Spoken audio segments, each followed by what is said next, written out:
ക്ലബ്ബായ Inter മിയാമിയിൽ Argentine ഇതിഹാസം Lionel മെസ്സിക്കൊപ്പം അടുത്തതായി ചേരുന്നത് ഒരു ബ്രസീൽ മുൻ താരമെന്ന് സൂചന. FC ബാഴ്സലോണയിലെ മുൻ താരമാണ് മെസ്സിക്കൊപ്പം റിയോ യുണൈറ്റഡിനുള്ള തയ്യാറെടുപ്പ് നടത്തുന്നത് എന്നാണ് ഇപ്പോൾ ലഭിക്കുന്ന വിവരം. സ്പാനിഷ് താരങ്ങളായ Sergio Busquets, Jordi Alba, Uruguayan striker Luis Suarez എന്നിവരെല്ലാം ഇതിനോടകം ഇന്റർ മിയാമിയിൽ ചേർന്നു. ലയണൽ മെസ്സിക്കൊപ്പം FC ബാഴ്സലോണയിൽ ഒന്നിച്ച് കളിച്ചവരാണിവർ. ഖത്തർ ലീഗിൽ നിലവിൽ ലോൺ വ്യവസ്ഥയിൽ കളിക്കുന്ന ബ്രസീൽ അറ്റാക്കിംഗ് മിഡ്ഫീൽഡർ ഫിലിപ്പ് കുട്ടീഞ്ഞോയെയാണ് ഇന്റർ മിയാമി സ്വന്തമാക്കാൻ ശ്രമിക്കുന്നത്.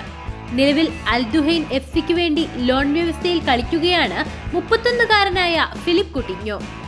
അൽദുഹൈൻ FCക്ക് വേണ്ടി 10 മത്സരങ്ങളിൽ നിന്ന് 5 ഗോളും 1 അസിസ്റ്റും ഇതുവരെ ഫിലിപ്പ് കുട്ടീഞ്ഞോ നടത്തിയിട്ടുണ്ട്. ഇംഗ്ലീഷ് പ്രീമിയർ ലീഗ് ക്ലബ്ബായ ആസ്റ്റിൻ വില്ലയിൽ നിന്നാണ് ബ്രസീൽ താരം ലോൺ അടിസ്ഥാനത്തിൽ ഖത്തറിലെത്തിയത്. 2018 മുതൽ 22 വരെ ഫിലിപ്പൈ കുട്ടിഞ്ഞോ ബാഴ്സലോണയിൽ കളിച്ചിരുന്നു.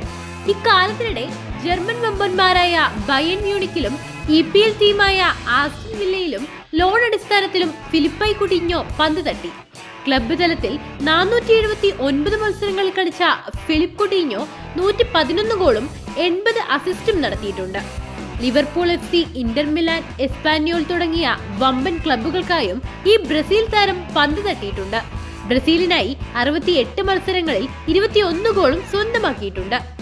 അർജന്റീൻ അറ്റാക്കിംഗ് മിഡ്ഫീൽഡറായ ഫാക്കുണ്ടോ ഫാരിയാസ് പരിക്കേറ്റ് സീസൺ മുഴുവൻ പുറത്തിരിക്കേണ്ടി വന്നതോടെയാണ് ഇന്റർ മിയാമി പുതിയൊരു താരത്തെ നോട്ടം വെച്ചത്. പ്രീ സീസൺ സൗഹൃദ മത്സരത്തിനിടെയായിരുന്നു ഫാക്കുണ്ടോ ഫാരിയാസിന് പരിക്കേറ്റത്. അതേസമയം ഇംഗ്ലീഷ് മുൻ താരം ഡേവിഡ് ബെക്കാമിന്റെ ഉടമസ്ഥതയിലുള്ള ഇന്റർ മിയാമി പ്രീ സീസൺ സൗഹൃദ മത്സരങ്ങളിൽ FC ഡാലസിനോട് പരാജയപ്പെട്ടു.